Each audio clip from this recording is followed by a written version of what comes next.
জুলাই চত্বরে যে ভাঙ্গাটা আছে এই কারণে গত পরশুদিন একটা স্কুলের একটা বাচ্চা পড়ে গেছিল, পরে আমরা উঠাই দিলাম এখান থেকে। কালকেও মনে করেন একটা দুর্ঘটনা হয়ে গেছে, একটা কার এখানে পড়ে গেছিল, কারটাও আমরা অনেক সহযোগিতা করে উঠাই দিলাম। তো এটা একটা দুর্ঘটনা ফাঁদ হয়ে আছে এখানে। তা আমরা চাই রংপুর সিটি কর্পোরেশনের প্রশাসক সাহেবকে বিরত অনুরোধ করতেছি যে এই দৃশ্যজনের ব্যবস্থা নেয় অতি শীঘ্রই। বেশ কিছুদিন থেকে আমরা দেখতে পাচ্ছি জুলাই চত্বরের পাশে একটি বড় ড্রেন রয়েছে, এই ড্রেনের একটি ছিলা ভেঙে গিয়েছে।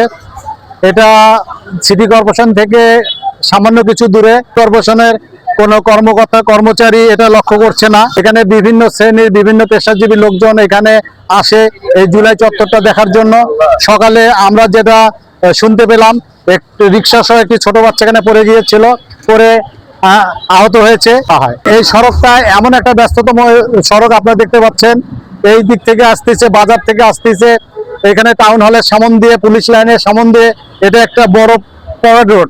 সমস্ত যারা ভিড় এড়াতে চায় তারা এই রোড দিয়ে সকলে চলে যায়।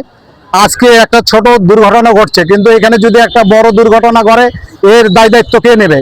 তাই আমি মনে করি যেহেতু সিটি কর্পোরেশনের ভিতর একটা মরণ ফাঁদে এই ড্রেনটা পরিণত হয়েছে, আগামী 24 ঘন্টার ভিতর এই ড্রেনটার জন্য একটা স্ল্যাবের ব্যবস্থা করে দেওয়া হয়। এই মুহূর্তে দেখতে পাচ্ছি যে রংপুরের শহরের প্রাণকেন্দ্রে জুলাই বিপ্লবের যে স্তম্ভ আছে তার পাশেই একটা মরণ কূপ হয়ে দাঁড়িয়ে আছে।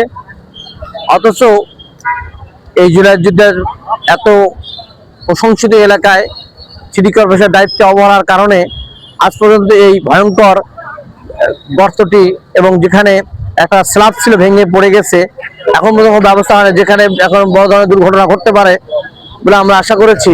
এবং সেই সাথে দ্রুত ব্যবস্থা গ্রহণ করার জন্য সরকার বাহাদুরের সিটি কর্পোরেশনের উচ্চতম কর্মকর্তা এবং জেলা প্রশাসক থেকে শুরু করে সকলের দায়িত্ব এটা এখন এই ব্যবস্থা গ্রহণ করার জন্য।